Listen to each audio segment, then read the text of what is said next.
বাক্সাৰ নৱনিৰ্মিত কাৰাগাৰত শ্যামকানু মহন্ত সিদ্ধাৰ্থ শৰ্মাক ৰখাৰ বিৰোধিতা কৰিছে স্থানীয় লোকে। কাৰাগাৰৰ সন্মুখত সমবেত হৈ প্ৰতিবাদত নামিল একাংশ জুবিন অনুৰাগী। নতুন কাৰাগাৰত শ্যামকানু মহন্ত সিদ্ধাৰ্থ শৰ্মাৰ দৰে অভিযুক্তক আতিথ্য দিয়াৰ কোনো প্ৰয়োজন নাই। দুয়োকে ফাঁচি দিয়াৰ দাবী জুবিন অনুৰাগীৰ। চৰকাৰে নোৱাৰিলে অভিযুক্তক ৰাইজৰ হাতত গতাই দিয়াৰ দাবী জনাইছে জুবিন অনুৰাগীসকলে। আমি এই মুহূৰ্তত আপোনালোকক দৃশ্য দেখুৱাইছো বাক্সাৰ মুছলপুৰৰ নেগাছে যিখন নৱনিৰ্মিত কাৰাগাৰ য'ত এই 5 অভিযুক্তক ৰখা হ'ব, সেই কাৰাগাৰৰ সন্মুখত এনেধৰণে স্থানীয় লোকে প্ৰতিবাদ সাব্যস্ত কৰিছে। তেওঁলোকক এই নতুনকৈ নিৰ্মাণ কৰা কাৰাগাৰত ৰখাৰ বিৰোধিতা কৰিছে এইসকল স্থানীয় লোকে আৰু কাৰাগাৰৰ সন্মুখত সমবেত হৈ এনেধৰণে প্ৰতিবাদ সাব্যস্ত কৰিছে একাংশ জুবিন অনুৰাগীয়ে।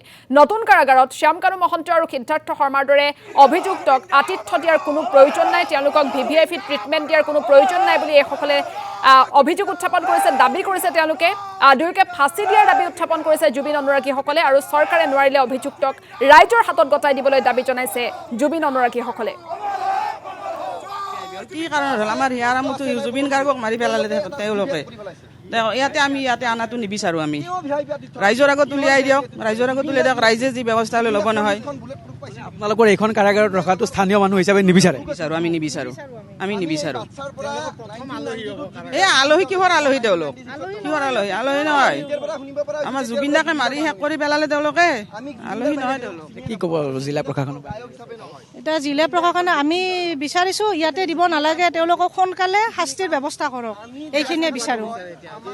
ফাঁচি দিয়ক, সিহঁতক ফাঁচি দিয়ক, ৰাইজৰ আগত উলিয়াই দিয়ক নোৱাৰিলে, নহ'লে ফাঁচি দি দিয়ক। ন্যায়টো পাব লাগে, এইখিনিয়ে বিচাৰোঁ আমি, আৰু বেলেগ একো নালাগে। জুবিন দাক ন্যায় লাগে বাছ। শ্যামকানু মহন্ত আৰু সিদ্ধাৰ্থ শৰ্মাক আমি ইয়াতে ইমান VIPত ৰখাটো আমি নিবিচাৰোঁ।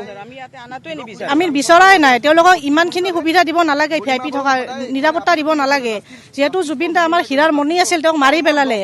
এইখিনি আমাক ন্যায় দিব লাগে, ৰাইজৰ আগত উলিয়াই দিয়ক আৰু মাৰি পেলাওক, আমি এইখিনিয়ে বিচাৰোঁ। এইটো চাওক, আমাৰ যি আদালতৰ নিজৰ কিছুমান সিদ্ধান্ত থাকে আৰু চৰকাৰৰ কিছুমান সিদ্ধান্ত থাকে, সেইটোত মই মাত মাতিব নাযাওঁ। চৰকাৰী কথা থাকে কিছুমান, বা আমাৰ যিখন ন্যায়ালয় আছে, আমাৰ ন্যায়ালয়ৰ ওপৰত আমাৰ সম্পূৰ্ণ বিশ্বাস আছে। ন্যায়ৰ বাবে কিছুমান এতিয়া ধৰক চিকিউৰিটিৰ কথা আছে, তাৰ কাৰণে আনিছে, সেইটোত একো মই মাত মাতিব নাযাওঁ। মই এটাই অনুগ্ৰহ আপোনালোকৰ মই মিডিয়াত চৰি ক'ব খুজিছোঁ, আমি জাষ্টিছ ফৰ জুবিন দা কিন্তু বাৰে বাৰে লিখিছোঁ। চৰকাৰে নিজৰ কাম কৰি আছে।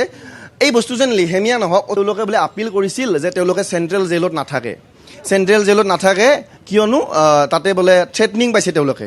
সেইকাৰণে কোৰ্টে বোলে দিছে যে তেওঁলোকক কোৰ্টক বোলে কৈছে আমাক এখন নিৰাপদ সিহঁত ৰাখক, সেইকাৰণে চাগে দিছে। কিন্তু সেইবিলাক মই একো ক'ব নাযাওঁ। ক'ত আনিছে ক'ত নাই মতলব নাই, আমাক ন্যায় অতি সোনকালে এইটো